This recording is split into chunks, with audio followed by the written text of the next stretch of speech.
Karibuni katika kipindi cha Changamoto, kipindi kinachowaletea mdahalo kuhusu mada mbalimbali kinachogusa nchi yetu ya Tanzania. Kama kawaida, basi kipindi hiki kitakuwa kina wageni mbalimbali na mada yetu ya leo itakuwa inahusu uendeshaji wa serikali kwa wazi zaidi au Open Government Partnership, OGP kwa Kiingereza. Na leo hii tunaangalia uwazi huu kwa upande wa mikataba ya mafuta na gesi. Na tutakuwa tuna wageni mbalimbali ambao wataweza kushiriki na kutuletea hoja zao, ikiwa ni pamoja na kuangalia ni kwa kiasi gani mpango huu wa uendeshaji wa serikali kwa wazi unaweza ukasaidia, ukarahisisha au hata ikawa ni kikwazo cha kuweza kupata mikataba ya mafuta na gesi kwa wazi zaidi. Mimi ni Maria Sarungi Tahai, karibuni sana.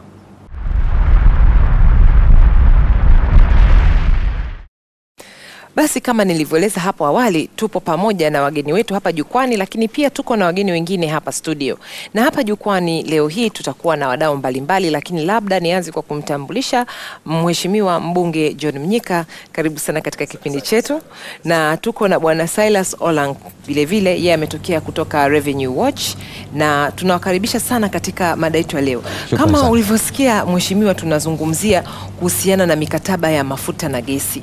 Na kama unavyofahamu, hivi sasa Tanzania tuko kwenye mwanzo mzuri wa kuweza kusema kwamba tunaweza tukaangalia mbele kwenye utajiri mkubwa wa swala zima ya gesi, lakini inawezekana hata mafuta kwa siku za hapo mbele. Je, tukiangalia mpango huu wa OGP na tukiangalia mikataba hii ya mafuta na gesi, unafikiri kwamba kuna uhusiano wowote au inaweza ikarahisisha au inaweza ikafanya ikawa ni kikwazo zaidi? Kwanza niseme kwamba uwazi katika mikataba asili yake kwanza inapaswa ianze kwenye katiba. Sasa katiba ya nchi yetu ibara ya 8 inasema madaraka na mamlaka yote ni ya wananchi, serikali inafanya kazi kwa niaba tu. Kwa hiyo serikali inapoingia mikataba inapaswa kutambua kwamba inaingia mikataba kwa niaba tu ya wananchi ambao ndio wenye mali ya nchi. Na ibara ya 18 inatoa uhuru wa watu kutoa maoni. Ibara ya 21 inatoa wajibu na haki ya wananchi kushirikishwa kwenye maamuzi yanayohusu nchi yao, ikiwemo mikataba. Lakini ni bahati mbaya sasa kwamba ibara ya 63 ya katiba ya nchi yetu, ambayo inatoa mamlaka kwa bunge na kusema bunge ndio chombo kikuu kwa niaba ya wananchi kuisimamia serikali, kushauri serikali, lakini ibara ndogo ya 3 inataja mikataba ambayo inaweza kupelekwa bungeni moja kwa moja. Ni mikataba ile ya kimataifa kati ya nchi na nchi, ama nchi na mashirika ya kimataifa. Kwa hii mikataba mingine ya mafuta, gesi na kadhalika, tukianza kwenye katiba yenyewe tu, hakuna kifungu cha kuweza kuhakikisha uwazi wa mikataba. Tanzania haina sheria ambayo inaelekeza uwazi kwenye mikataba moja kwa moja kama mikataba yote itakuwa wazi. Kwa hiyo unapokosa sheria, fursa pekee inabaki kwenye mipango kama hii. Mpango kama huu wa uwazi au serikali ya uwazi au serikali kwa uwazi au serikali wazi.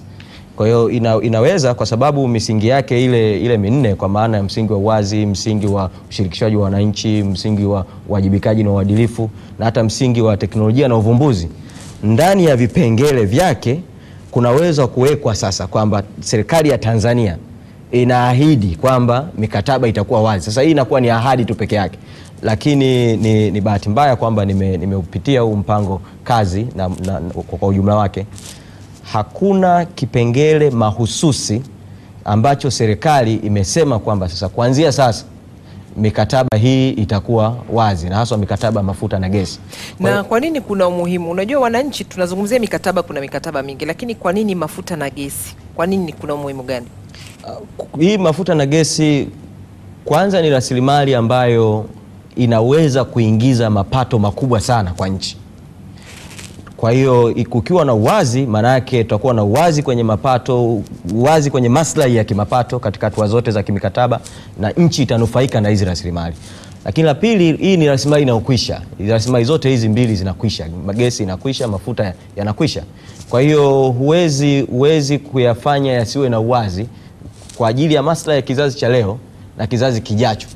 Na la tatu kubwa ni kwamba hii ni rasilimali ambayo si ya mtu binafsi, ni rasilimali ya umma, ni rasilimali ya nchi. Kwa hiyo kwa sababu ni ya nchi, na nimesema kwa ibara ya 8 madaraka na mamlaka yote ni ya umma, na ibara nyingine zinazungumza wananchi lazima wanufaike na rasilimali za nchi.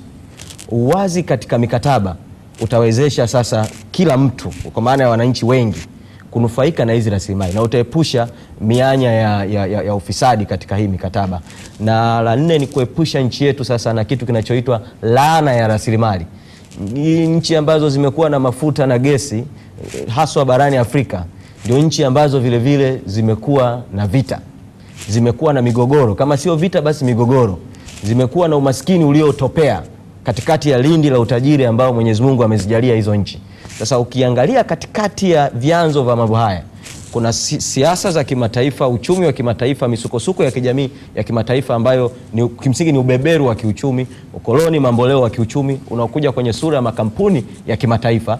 Sasa ukija katika mazingira ya usiri na katika mikataba, ni wazi kwamba nchi inaingia sasa kwenye migogoro ya kirasilimali, laana ya rasilimali. Badala hii rasilimali kuwa neema kwa kuwanufaisha Watanzania, kuondolea umaskini, rasilimali itakuwa laana ya kuleta migogoro na vurugu.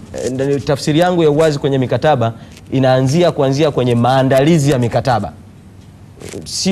Sio mkataba unaandaliwa kwa usiri, makubaliano yanafikiwa kwa usiri. Siku ya kusaini ndio kamera zinawekwa, watu wanapiga picha, fulani anasaini mkataba na baadaye mkataba unawekwa kwenye mtandao. Huo si uwazi bado.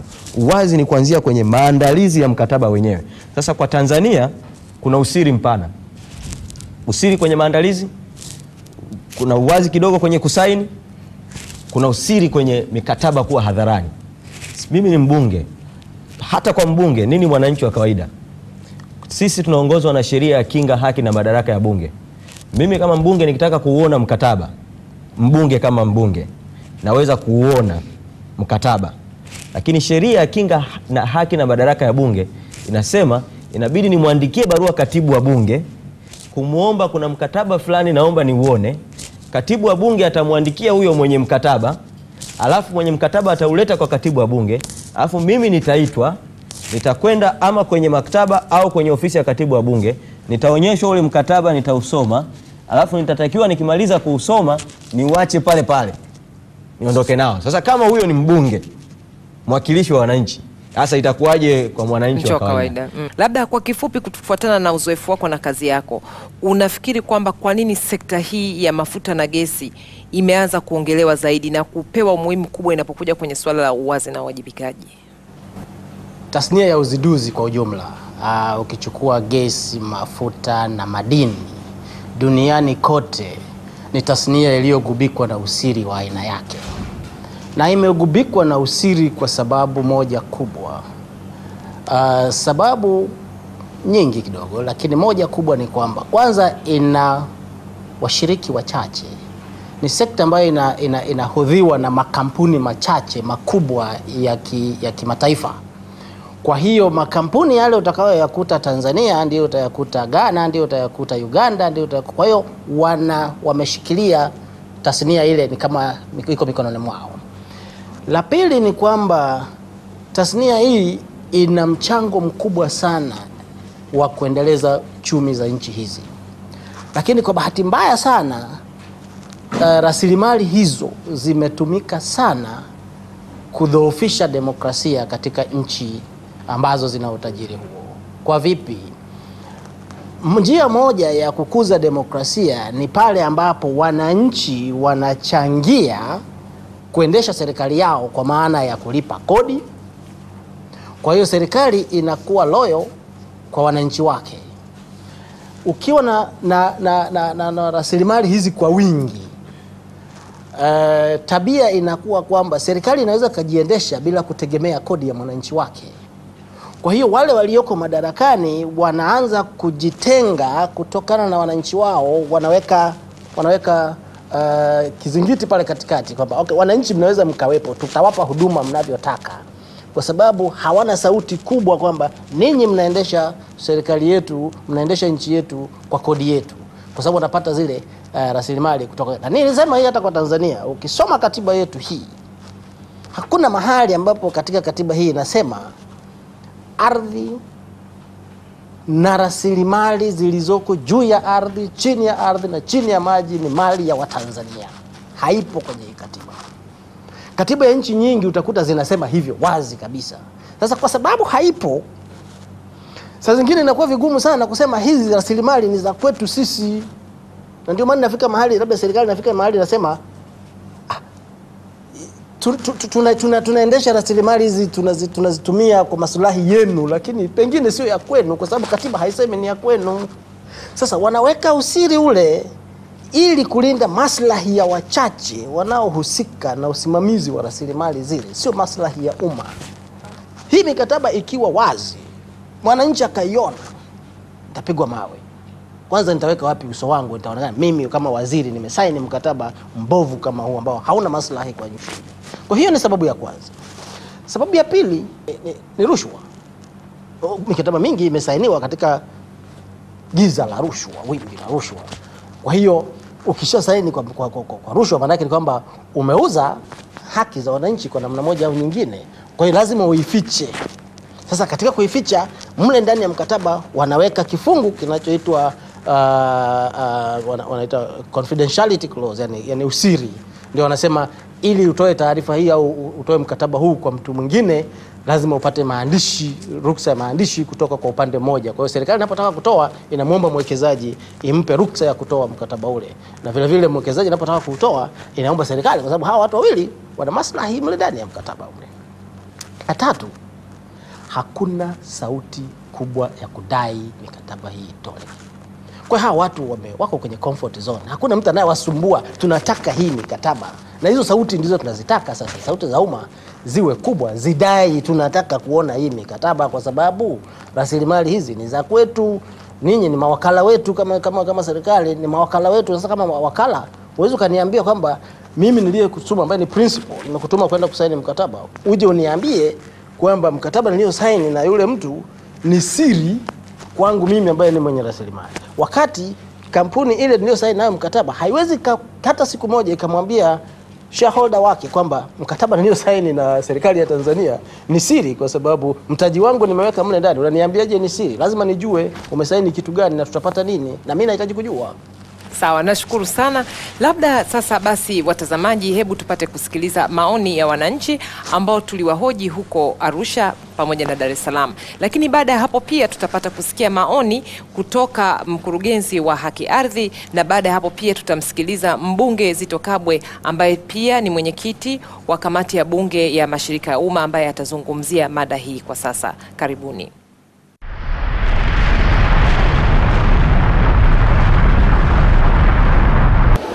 Mimi nafikiri kidogo tuna tatizo hapo, sababu wengi tunajua kuhusu gesi kwa kusikia tu kwenye magazeti na vyombo vya habari kama hivi mnavyofanyia interview, lakini elimu ya dhati wananchi juu ya gesi bado hawajaipata. Hivyo basi unakuta Watanzania wengi tunasikia wawekezaji, lakini hatufahamu hata maana ya uwekezaji. Ukijaribu kuangalia jamii inayozunguka ni jamii maskini kuliko hata zile jamii ambazo ziko mbali. Kwa hiyo kunaonekana kabisa kwamba kukosekana uwazi katika swala zima la mikataba kumewanyima haki za msingi ile jamii inayozunguka, na badala yake, badala kunufaika kwa namna moja au nyingine katika zile rasilimali zilizowazunguka, zile rasilimali zimekuwa kero kwao. Zimesababisha wengine waanze kunyang'anywa maeneo yao kwa nguvu, zimesababisha wengine kuelekezewa maji machafu, kupata magonjwa na hatimaye kupunguza umri wao kuishi na kupata zaidi matatizo mengi ya kimazingira, ambapo pamoja na kilimo kinaathirika na kadhalika. Kwa hiyo kuwa na wazi. Kwa nini tunataka uwazi? Kwanza, kwa nini kuna usiri? Tunazungumza kuwapo na uwazi kwa sababu hizi rasilimali tayari zina watu wake ambao ni Watanzania. Kwa hiyo unapozungumzia usiri, kumficha mtu kwenye kitu chake sio jambo zuri. Ni kwamba kama uwazi unakosekana, hatakuwa na maendeleo endelevu. Wananchi wanahitaji kufahamu kwamba ni kitu gani ambacho kinaendelea, lakini vile vile wanapaswa kufahamu ni kwa namna gani sera na mikataba fulani na sheria fulani zinaathiri maisha yao ya kila siku. Sasa mara nyingi unaweza watu wakaamua kwamba wasiweke uwazi, au serikali kaamua kwamba isiweke uwazi, lakini madhara yake ni kwamba miradi ambayo serikali inataka kutekeleza pengine kwa wakiwa na good intention inaweza isifanikiwe kwa sababu wananchi hawafahamu kwamba watafaidika vipi na ina manufaa gani kwa wao.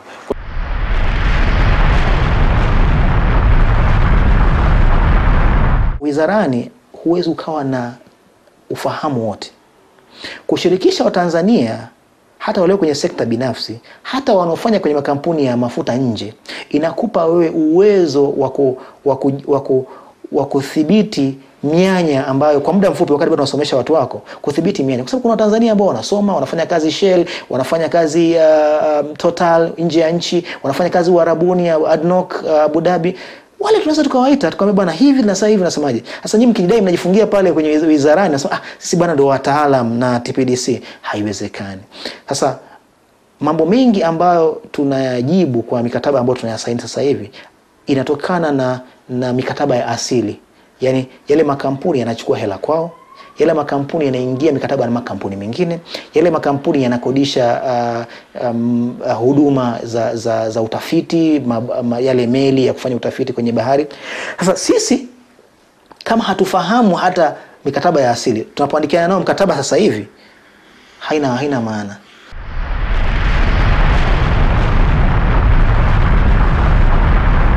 Lazima ule mkataba kabla hujawekwa sahihi ya mwisho uletwe kwenye bunge, kamati za bunge kwanza zijadiliane, zipitie kipengele kwa kipengele na baadaye kwenda kwenye bunge kwa ajili ya kupitisha rasmi. Kazi kubwa ya bunge sio mle ndani kwenye mjadala ule wa wanaita plenary. Kazi kubwa ya bunge ni kwenye kamati, kwa sababu lazima mpitie kipengele hata kipengele. Lakini pia sasa hivi tunaona bunge ni ndio sio, ni kwa sababu kuna chama kimoja kina wabunge wengi sana kuliko kama kingine. Huko tunakokwenda tutafikia mahala ambapo hakuna chama kimoja ambacho kina monopolize bunge, ni dominant kwenye bunge. Kwa hiyo tunataka tuweke mfumo ambao hatuangalii majibu ya sasa tu, tunaangalia pia majibu ya siku za usoni. Kama tunataka nchi yetu isiingie kwenye makosa ambayo sisi wenyewe tumeyafanya kwenye sekta ya madini, ambapo malalamiko bado ni makubwa sana, ambayo wenzetu nchi zingine za Kiafrika kama Angola, Equatorial Guinea, Nigeria wanafanya na wanaendelea kuyafanya, ni pale ambapo tutaruhusu mikataba iendelee kwa siri. Lazima na tuweke kabisa kipengele kwenye katiba ya nchi kwamba mkataba wowote wa uvunaji wa rasilimali za nchi, ama iwe madini au misitu au mafuta au gesi, ni lazima iwe wazi. Lazima kila raia ajue ni nini ambacho serikali imeingia kwa niaba yake. Na kama nilivyosema hapo awali, hiyo ni njia pekee ya kuweza kuepukana kwanza na mikataba midogo, lakini pili kuepukana na mikataba ambayo inailalia nchi. Kwa hiyo naamini kabisa kwamba sasa hivi tuko tunaandika hii sera mpya ya gesi. Swala hili lazima liwe la kipaumbele cha juu, na kila mwekezaji anayekuja Tanzania ajue hata jadiliana na serikali nyuma ya pazia, kwa sababu kila kitu ambacho tunajadiliana na serikali kitakuwa wazi, na itasaidia sana kuondoa rushwa, kuondoa ufisadi.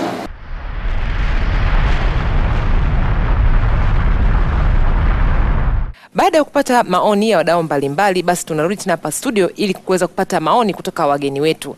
Na kama nilivyokuwa nimewatambulisha hapo awali, tuko na wageni mbalimbali, lakini basi baada ya kuwasikiliza wageni wangu hapa jukwani, naomba niwape nafasi fupi wageni wetu ambao tuko nao. Naomba nimkaribishe kwanza Bwana Msechu. Kwa matarajio yetu labda yanaweza yakawa yameenda mbali sana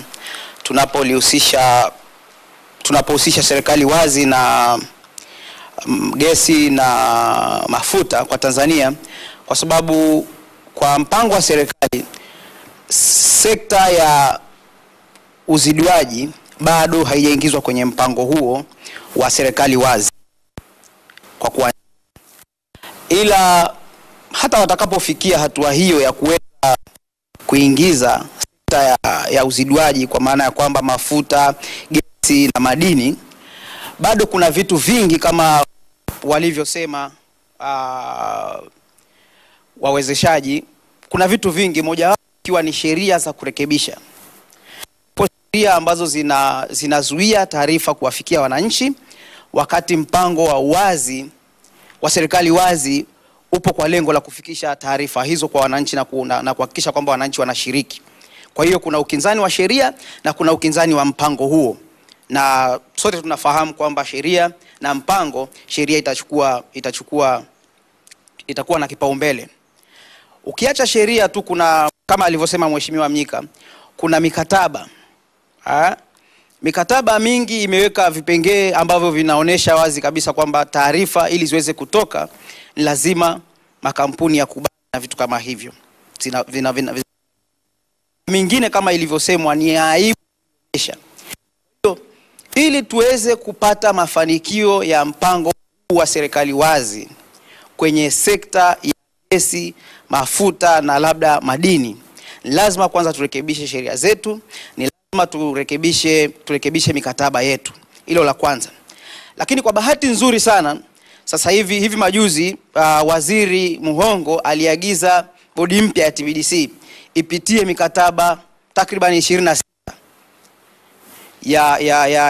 ya utafutaji na uvunaji mafuta na gesi, kwa mantiki ya kwamba wairekebishe iweze kuwa vizuri. Sasa ni fursa nzuri kwa sababu serikali imekubali mpango huo wa serikali wazi, wakaliangalia hilo. Mimi kwa maoni yangu, kwa sababu sheria na katiba ya Jamhuri ya Muungano wa Tanzania mwaka 1977 kunaonekana kwamba kuna baadhi ya mapungufu, basi tujitahidi kutoa maoni na kuweka msukumo basi ili katiba ijayo kionyeshwe kipengele kitakachozungumzia kwamba ardhi na rasilimali au mali za nchi ni mali ya nani. Nilikuwa tu ninatoa maoni ya kwamba kuhusu kuweka wazi kwamba vitu vimekuwa viko kwa siri sana. Kwa sababu ukicheki kwenye historia ya zamani pale, kwa mfano yule Mangimeli wa Kibosho alisainishwa mkataba kwa kutofahamu ile lugha ambayo alikuwa anasainishwa. Kwa hiyo nilikuwa natoa maoni yangu kwamba hata lugha ibadilishwe ili kwa wananchi waweze kufahamu vizuri nani.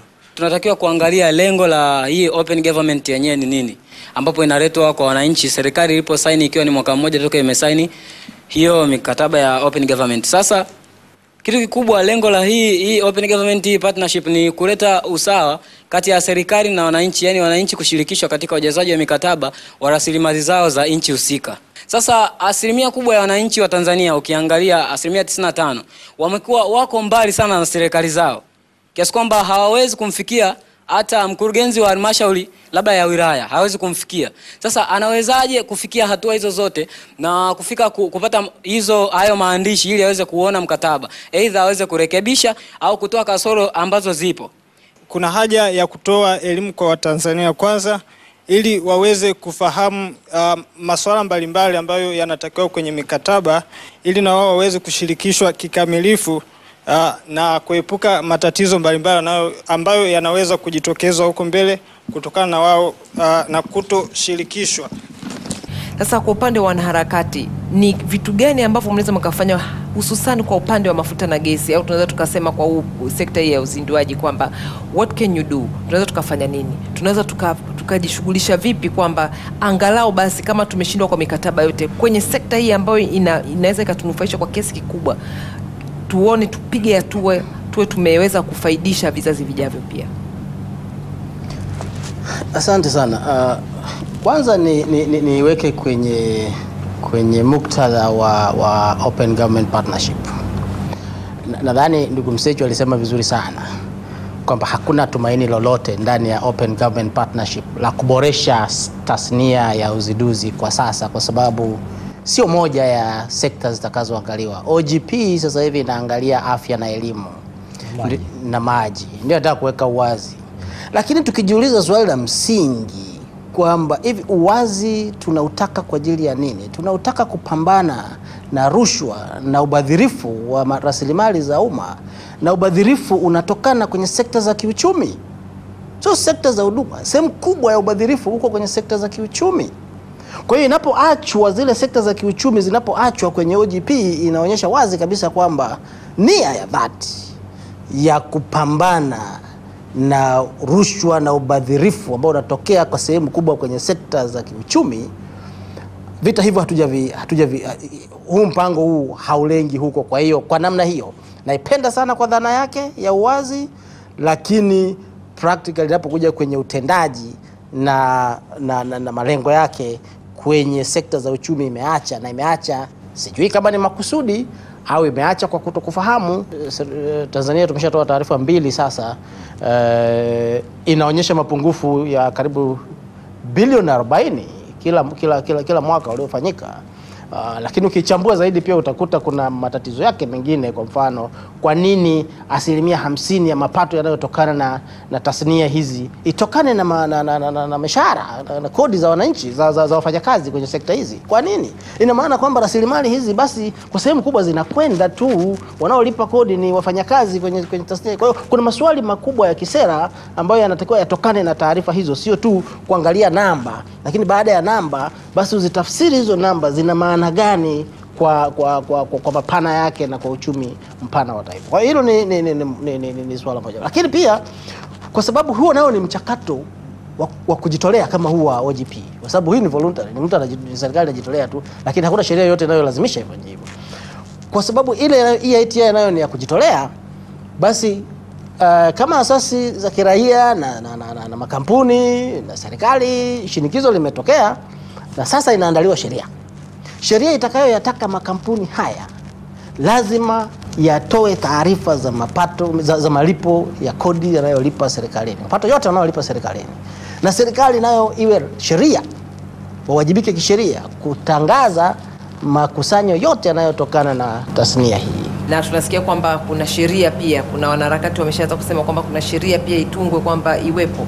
Je, unaweza ukazungumzia katika sekta hii kuna hatua zipi ambazo angalau inatia matumaini, na wewe kwa upande wako kama mbunge unaona kwamba una nafasi gani kwa hapo mbele, wewe pamoja na wabunge wenzako?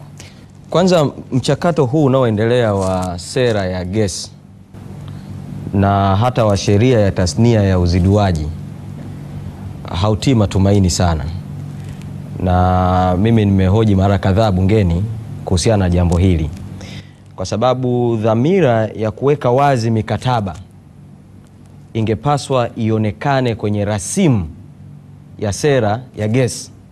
Kama kuna dhamira ya kwamba mikataba yote ya gesi sasa itakuwa wazi, ilipaswa kuwe na tamko la kisera mule ndani. Lakini la pili ni kwamba mchakato wenyewe umejikita kwenye gesi asili ambayo ni sekta ndogo, wakati ambapo hapa tunazungumza tasnia nzima ya uziduaji kwa maana ya gesi, mafuta na madini. Na hata tukiacha madini pembeni, tukachukua tu sekta ya petroli peke yake, tunazungumza kuhusu mafuta na gesi. Kwa huu mchakato unaoendelea hivi sasa wa sera hautatupeleka pale panapostahili. Kwa ni vizuri, kwa kuwa bado unaendelea, watu wanaendelea kutoa maoni kuhusu sera, sizungumzi katiba, haya ni maoni ya sasa ya kuhusu sera ya gesi. Ni vizuri wananchi wajitokeze wakaseme kwamba tunataka mchakato uanze upya, tuanze kwanza kutengeneza sera ya tasnia ya uziduaji. Kama tutengeneze sera ya tasnia ya uziduaji, basi tutengeneze sera ya petroli au ya nishati. Misingi yote ya uwazi tuiweke pale, ili yoyote atakayetunga sheria, iwe ni sheria ya tasnia ya uziduaji, iwe ni sheria ya gesi, iwe ni sheria ya mafuta, maana sheria ya mafuta ya mwaka 80 imekushapitwa na wakati, atakuwa sasa anazingatia sera kwenye kuitunga hiyo sheria. Kwa huu mchakato inabidi urudi nyuma, na tuna tatizo kubwa zaidi sasa hivi, na mimi nimelisemea bungeni na mahali kwingine, kwamba nchi sasa hivi haina kwa mfano kamati ya bunge ya nishati na madini. Kwa hakuna chombo kinachoisimamia serikali kwa niaba ya wananchi sasa hivi cha kudumu cha bunge cha kushughulikia masuala ya nishati na madini. Kwa hiyo huu mchakato ukiendelea hivi unavyoendelea, tutakwama huko mbele ya safari. Kwenye upande wa uwajibikaji na uadilifu, kuna kifungu hapa, pamoja na kuwa sekta imejikita kwenye maji na nini, lakini kuna kifungu kinasema sasa serikali itaweka mfumo wa utawala wa kuboresha utekelezaji wa utawala wa sheria. Tatizo letu tulionalo kama nchi sio tu udhaifu wa kisera, udhaifu wa kisheria.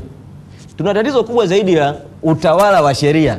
Hata kwa sheria zetu tulizonazo tungeweza kuchukua hatua dhidi ya waliohusika kuingia mikataba, kwa sababu wengine sasa hizo washaanza kushtakiana. Ukiangalia kampuni kama Ophir iliingia kwenye utafutaji wa mafuta Tanzania, wana kesi mbalimbali kimataifa.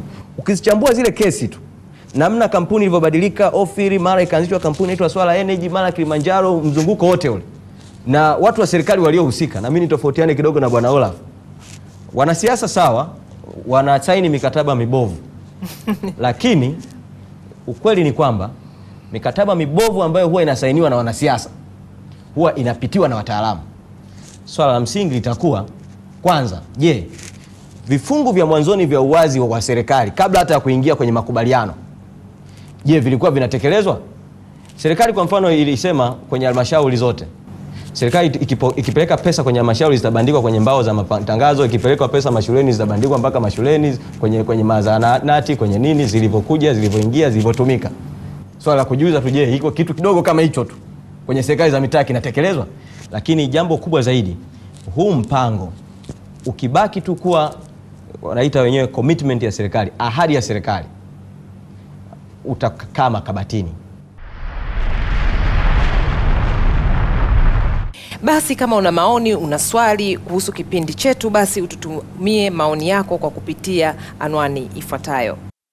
Kama wewe mtazamaji ungependa kipindi hiki kikufikie popote ulipo, ni rahisi sana. Tunahitaji ushirikiano wako popote ulipo, na kila unapoiona kamera kipindi hiki cha Changamoto uweze kuwasaidia wenzako kuhusiana na mada husika.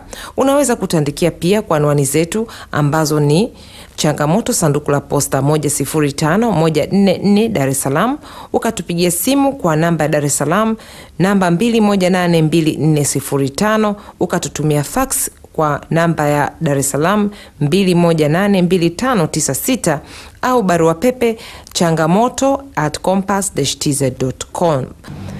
Tunawatakia utazamaji wa vipindi vingine vijavyo, na tunawaomba muendelee kuangalia Changamoto, kwani tutaendelea kuzungumzia mpango huu mzima wa kuendesha serikali kwa uwazi zaidi. Mimi ni Maria Sarungi, asanteni sana na kwaherini.